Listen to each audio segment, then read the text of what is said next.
بدر کا معرکہ ہوا اور اس سے پہلے جب آمنے سامنے ہوئے مسلمان اور مشرکین تو رسول اکرم صلی اللہ علیہ وسلم نے ایک مٹھی میں زمین سے یوں مٹی اٹھائی اور یوں کر کے ان کی طرف پھینکی. حدیث میں آتا ہے کہ وہ کتنے تھے؟ 1000 کافر. ان میں سے کوئی ایک شخص بھی ایسا نہیں بچا کہ جس کی آنکھوں میں وہ مٹی نہ گئی ہو. یہ بڑا ممکن ہے، نہیں ہو سکتا نا، نارمل طریقے سے تو عادت کے مطابق تو نہیں ہے، اس کو معجزہ کہتے ہیں.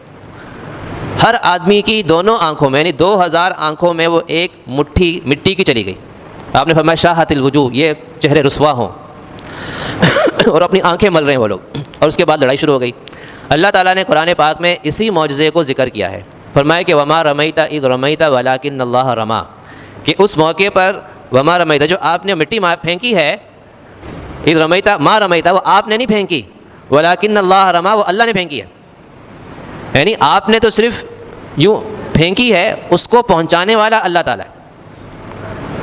تو یہ نبی کے اختیار میں بھی نہیں ہے کہ وہ مٹی کو کسی کی آنکھ میں پہنچاتا اللہ تعالیٰ ہے. تو یہ بتانا مقصد ہے کہ معجزہ نبی کے ہاتھ سے صادر ہوتا ہے، ظاہر ہوتا ہے، لیکن اصل اس کا کرنے والا اللہ ہوتا ہے. آپ صلی اللہ علیہ وسلم نے چاند کی طرف اشارہ کیا، 2 ٹکڑے ہو گئے. تو وہ اشارہ آپ نے کیا تھا، لیکن ٹکڑے کس نے کیا؟ اللہ تعالیٰ نے.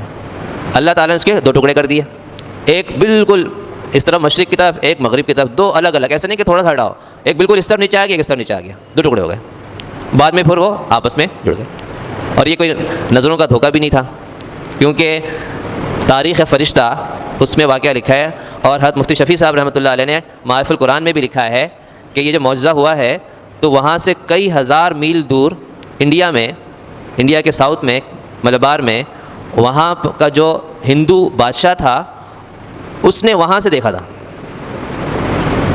اگر یہ کہتے ہیں نظروں پہ وہ کر دیا، نظروں پہ اثر ڈال دیا ہے، تو نظروں پہ اثر تو ان لوگوں کی ہوتا ہے نا جو سامنے کھڑے ہوئے ہیں، ان کی نظروں میں اثر ہوتا ہے نا کہ ان کو کچھ کا کچھ نظر آ رہا ہے. جیسے ہمارے یہاں آج کل جو مختلف میجیشین ہوتے ہیں نا، مختلف کرتب دکھاتے ہیں. ایفل ٹاور کھڑا ہوا ہے اور اسٹیچو آف لبرٹی ہے، دیکھا غائب ہو گیا.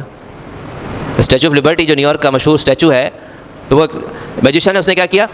غائب کر دیا. لوگ دیکھ رہے ہیں، اب وہ کیا ہے، لوگوں کی نظروں پر اثر انداز ہوا ہے. حقیقت میں وہاں موجود ہے لیکن دیکھنے والوں کو نظر نہیں آ رہا ہے. تو یہ آنکھوں میں موسیٰ علیہ السلام کے مقابلے پر جب جادوگر آئے تو قرآن میں اللہ فرماتے ہیں کہ نظر یہ آ رہا تھا کہ وہ سانپ دوڑ رہے ہیں جادوگروں کے، حالانکہ سانپ نہیں تھے وہ. تو اگر یہ نظروں کا دھوکہ ہوتا تو وہ ہزاروں میل دور انڈیا میں ایک بادشاہ کو کیسا نظر آ گیا؟ اس پر تو اثر انداز نہیں ہو سکتا نا. اور باقاعدہ پھر لکھا ہے کہ وہ بادشاہ اس نے اپنے پنڈتوں سے پوچھا کہ بھئی یہ آج ایک عجیب واقعہ کیسے ہو گیا، چاند کے 2 ٹکڑے ہو گئے. تو ان پنڈتوں نے اپنا حساب کتاب لگایا اور بتایا کہ بھئی عرب میں جو ہے نا کوئی اوتار آیا ہے، اور اس کی وجہ سے، اوتار کا مطلب ہوتا ہے ایک برگزیدہ شخصیت. تو اس نے کہا کہ میں ضرور وہاں جاؤں گا اس اوتار کو دیکھنے کے لیے.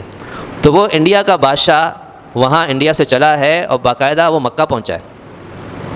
مکہ پہنچ کے اس نے رسول اکرم صلی اللہ علیہ وسلم کے ہاتھ پر اسلام قبول کیا اور پھر مسلمان صحابی بن گئے وہ. اور پھر جب وہ واپس جانے لگے تو راستے میں ان کا انتقال ہو